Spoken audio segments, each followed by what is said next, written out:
Hi guys, so I'm going to talk about releasing the hip area and the psoas when we are trying to get into our frog or splits.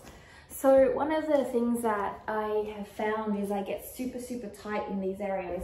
I'm just going to use a little bit of a slippery surface, so a blanket. So when I come into frog here, I come down, okay, and I feel this tightness here. So when you look at it from the side, and you come on into a frog, you want to pull your core up and push your hips back so it's in line, so your booty is in line with your hips. And then you want to squeeze by pushing down through your knees and squeezing your inner thighs to open that leg stance. But what tends to happen in this is that we tend to get quite a tight pull in here or in the inner thighs, and we feel a restriction, okay? So we get stuck by getting deeper.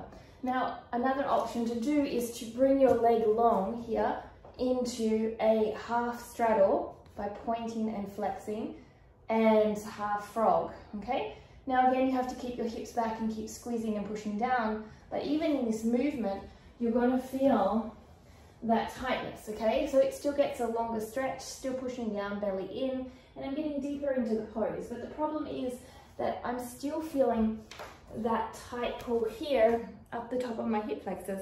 So how do we release that? The first thing I like to do is when I release it is myofascial release. So this gets into the nervous system to be able to let go of tight muscles, because tight muscles and short muscles require different things, and tight muscles require the nervous system to calm down. So we place this in the hip flexor where you feel it really gently, and from there you can start to bend your leg and bring it to the side, okay? Or you can point your foot and bring it to the side. You can move around and bring it to the side, wherever it might be, okay? And you can hold it in a space that you're like, whoa, that's super intense, okay? So that's the first thing that you can do. Now, just so you can see the legs here, I've got this into my hip flexor. This is out to the side, bending and bringing it out and in, okay? And this really releases off in that tight hip flexor area and gives me more scope to go deeper into the pose. This also will help if you're working on your movements such as leg lifts, for example. And the next thing I like to do is release into the psoas. And to do that, I'm going to place this here where the hip bone is, just in that crease area, that line here. And I'm going to lie down on it, on the block, okay? Find that comfortable uncomfort. Now you can start on your forearms, and you're just going to lift with a straight leg up and down. If you feel like that's not enough release, you can push up higher and lift up and down. And this will release into the area of the psoas to give you more scope. So again, you're lying down here onto it, okay? Releasing out, and you're just lifting up here, just like this, okay? Again, you can pull up higher if you have the ability to, trying to keep that straight leg. And these are two great releases to be able to then, now if I want to go into my frog or straddle, I'm going to use the line on the mat, I'm just going to slide on down, and you can already see that I'm more open.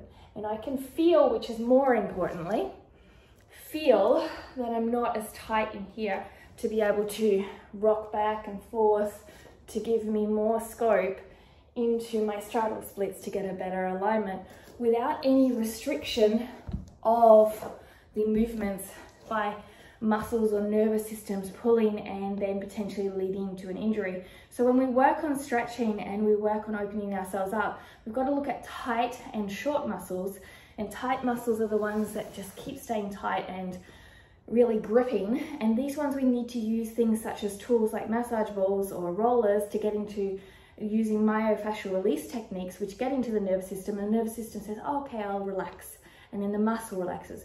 Whereas the short muscles are the ones you can stay here forever and you just hold out. But the tight muscles, you could do those static stretches and never get results. So incorporate a little bit of myofascial release and you should see a good difference. So if you're new to my channel, I love to hear what you're working on.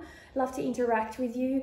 Don't forget to subscribe and let me know how you're going to get those notifications, or share with a friend who's someone who's working on their straddle or splits. Let's journey together and help each other to grow, because we actually all do better when we lift each other up. Namaste.